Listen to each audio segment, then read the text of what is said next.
around March this year, I actually started to wake up before school and work.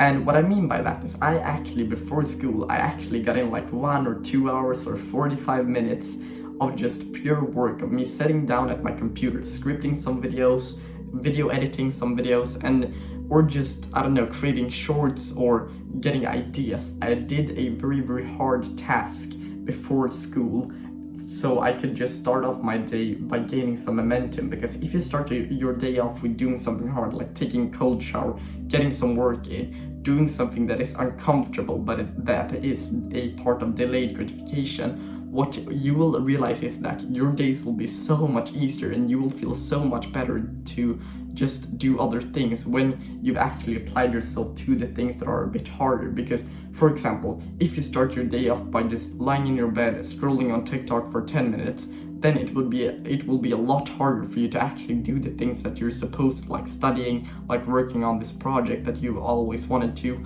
like, for example, do these things. It will be a lot harder for you to do that when you've actually started your day off with something that is very, very stimulating. Because that is why I think it's important for us to always do something hard in the morning, because even if you don't have like an hour to smash out some work, you can always, like, I don't know, just sit quiet for 3 minutes, because that is a bit hard, or you can meditate for a few minutes, or you can take a cold shower. You can do something that takes a little bit of friction in the morning just to get in the mood of doing something that is hard. And that is actually how I've managed to actually pull off some great results in my own work. So what I started to do in March this year is I actually set an alarm, like I think it was like 2.5 hours before I needed to like go to school. And what I did was that, first of all, I actually took like my cold shower, because I really wanted to just wake up, and then I just took my cold shower, and then I went straight to work for like 40 minutes to an hour. And then what I did after that, I just did my normal morning routine. So what I want you to do is actually, when you wake up, just do this. When school starts again, or if you haven't finished school yet, when you are in school, just wake up 45 minutes to just smash out some work directly. And then after that, you can do all of your morning routine stuff. You can do like cold showers, meditation, visualization, and all of that. What I would recommend is just, even when you have like summer break and you don't have any school, still do this. Wake up and do like 1 or 2 hours of work, because imagine this, you're doing 1 or 2 hours of work before you've even done anything else. Your breath still stinks. Like, I'm recording this video in a deep work block in the morning. So I've actually recorded some shorts, I've done all of that just today, because this is what is very, very powerful about this. Because let's imagine this. Your brain is at a 100% capacity when you've slept. Just because it's a new day, your brain points has reset. So for example, I like to use the analogy of brain points. So we can imagine that we have like 100 brain points per day, and every decision that we need to make, or everything that we need to like choose, or something that we need to think about, requires a little bit of brain points. So for example, a very, very hard task like waking up and scripting or recording videos takes like 50 brain points. And do you think that you will have 50 brain points at like 6 p.m.? No, not really. You will be very, very tired, and you will probably be lethargic just because you've just had a meal and you have actually had a very, very hard day. You've probably had a lot of stress to deal with. But if you just wake up and smash out your work, you can just drag those brain points off in the morning. And what I've realized is that when you just do your hardest work, it's actually a lot easier for you to do even more hard work at 6 p.m. just because scrolling and doing very, very stimulating things puts you in like a mood where you need a lot of stimuli. So what I think is important here to understand is, if you are like in a low frequency stimuli, like meditation, you're doing something that is very, very peaceful, like recording videos, like doing something that isn't very stimulating, what you will realize is that you will just be more naturally driven to do more of these things. So that's why I think it's even more important for us to do this in the morning. So if you scroll on TikTok, you will be in a high frequency stimuli just because you have actually been stimulating your brain to a point where you are up here directly in the morning, and then you need to keep up this dopamine level. So what I want you to do is just wake up and start working immediately. But if you feel like I don't really have that meaningful work. What am I supposed to do like in this morning hours? What I would suggest is just take some days off and think to yourself, what do I want to carry on for a year straight? And as soon as you get an idea, like I want to start producing short form content, and go all in on that, for example. Because for me, I did that because I didn't have the courage to actually sit down and record videos. So what I did was that I actually started to create short form content and to repurpose content.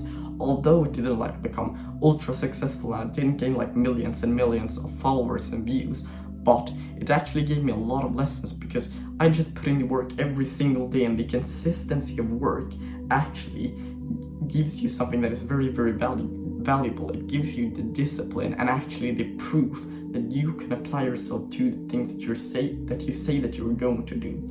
So do that. Just sit down, stare at your wall, journal about this, like what do I want to do with my life? And as soon as you figure this out, then you can actually start to take on some other things. Another thing that you can do is just write down your life story. This is actually a practice from Andrew Kirby. I can link the video in the description if I actually remember to do that.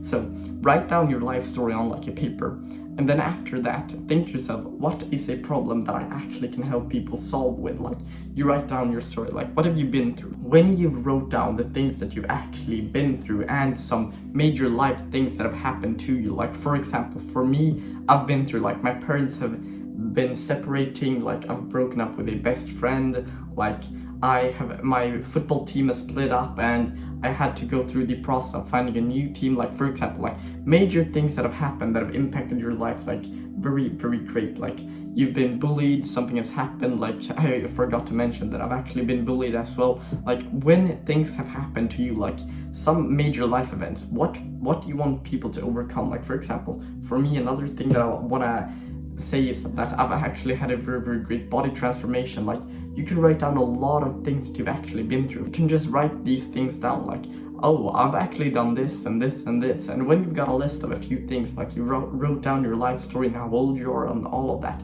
you can actually think to yourself, what problems do I actually want to help people solve with?